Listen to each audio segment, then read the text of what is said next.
Hey cats, it's your midsole man EDDBUD here. The viewers keep requesting more comparisons against the PUMA FAST-R NITRO ELITE 3. Many people suggest this is the greatest running shoe of all time. I'm lucky enough to have a pair, so I can give you some of my views, give you some of my opinions on this shoe against some others. ALPHAFLY 3 seems to be one that crops up all the time. Also the SAUCONY ENDORPHIN ELITE 2, and there's some deep discounts on the FAST-R NITRO ELITE 2. People seem to have slept on this one a little bit. I've been telling people how great Puma shoes are for years now. Lots of comparisons today, let's get into it.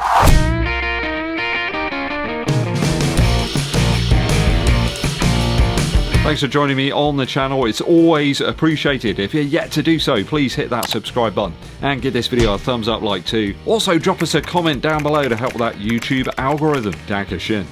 As you can see by the stats here, there are a number of differences between the shoes in today's video. Weight is certainly one of the factors I think that makes the FAST-R NITRO ELITE 3 so good in my opinion. Lighter by a good ounce over the Endorphin Elite 2 and the ALPHAFLY 3, and that's no joke as well, especially when you consider that the Puma's actually a slightly cheaper shoe. Exceptional bounce from the foam is down to it not just being super soft, but having a very stark and noticeable return to it as well. Springs back to position a little bit faster than some of the others. I think that's part of the charm. The difference in weight between the FAST-R 2 is noticeable here. In my UK 11 the shoe is over 2 ounces lighter, and you really can feel that in hand and on foot. Also, you don't feel the narrow nature of the previous version of the shoe. There's about ½ a centimetre of additional width back there in the heel of the FAST-R 3. Though I think you can take into account that this is now a quite cheap option.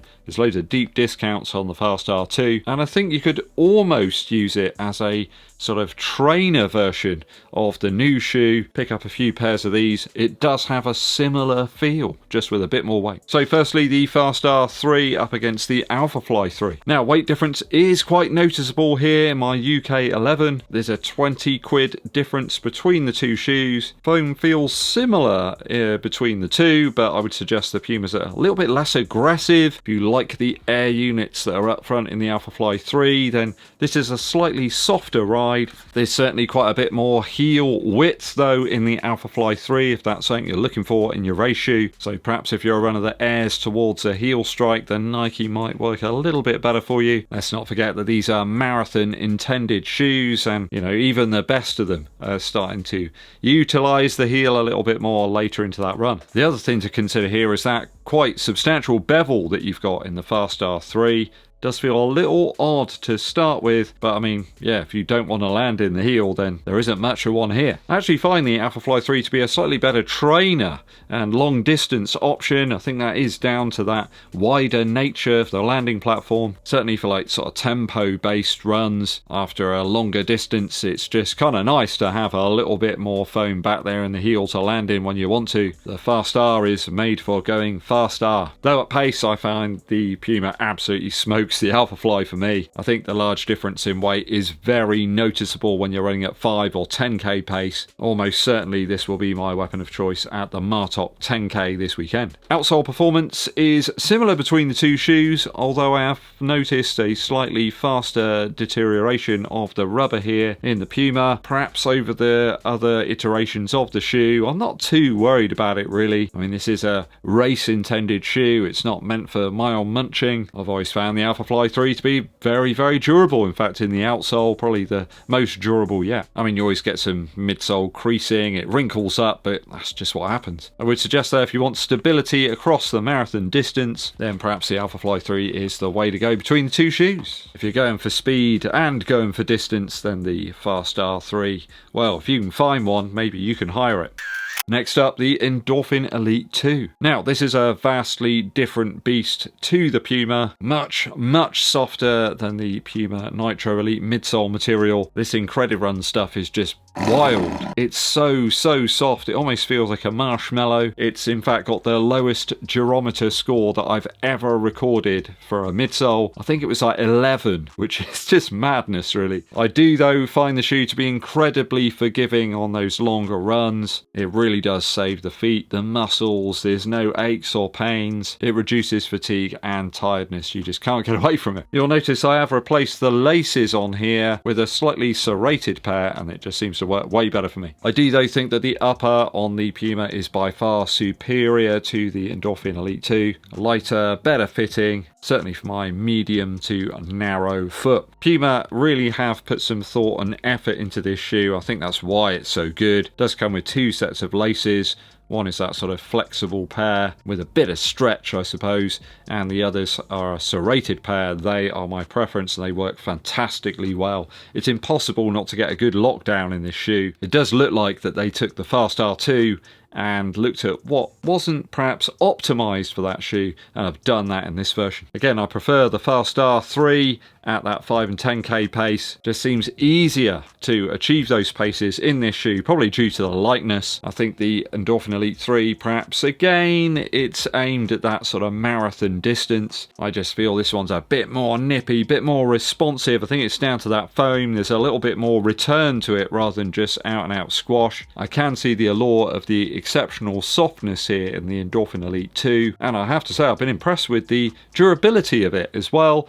After the first few miles I thought it wasn't going to last all that long, just due to the softness and how perhaps it might separate a little bit from the rubber, but that hasn't happened. It even performs really well in wet weather. Saucony really have improved things in the outsole of this one, and there's no slipping, no sliding, traction's very good, even on surfaces that have got a significant amount of debris. The outsole on the Puma has taken a bit of a pounding. I think that's probably due to the fact I just love running in the shoe, want to get out in it all the time, but I would suggest avoiding anything with like loose stones or gravel. You're gonna damage that plate, and the rubber here isn't the thickest application, so do baby the shoe a little bit. I think both shoes offer a real boost to performance and a decrease in that perceived effort, though it's really hard not to want to keep running in this shoe across all those kind of popular race distances. It's just so fun, exhilarating and exciting to run in. I think Puma are onto something there with that extended carbon plate, making the foot sort of artificially longer. I think it is working. So I've grown to like this one a little bit more than when I first reviewed it, but right now this one takes some beating.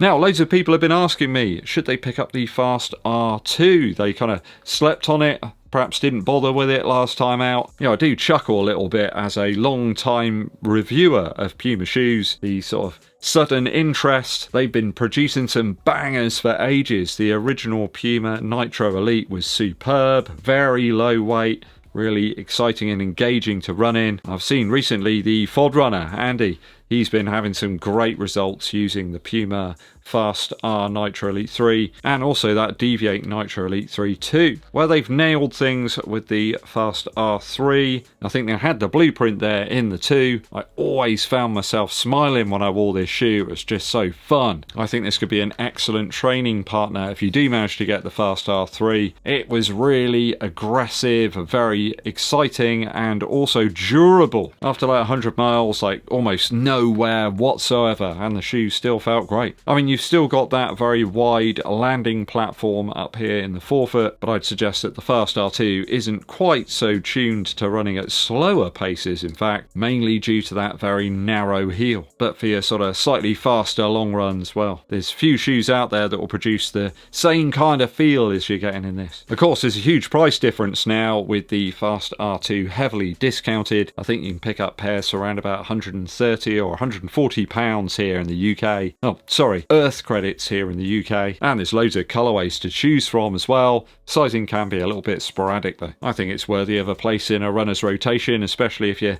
getting into Puma running shoes. You're taking on a half or full marathon, then this could be an excellent training tool. Okay, that's all my comparisons for today. Have you picked up the Fast-R Nitro Elite 3, or are you intending to if there's another drop of them? There's only been a couple of releases so far and they've sold out exceptionally quickly. Let me know your thoughts and opinions on this beast down below.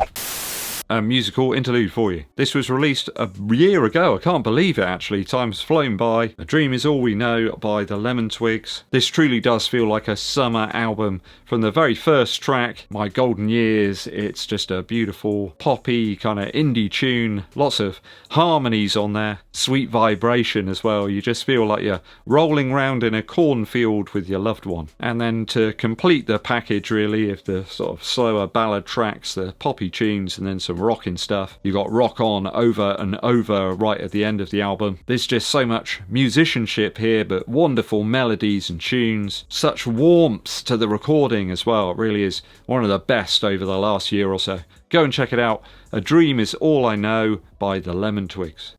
Thanks for tuning in, people. Always appreciated. Hit that subscribe button, give this video a thumbs up like, and also drop us a comment for that algorithm. My name's EDDBUD, and I'll be seeing you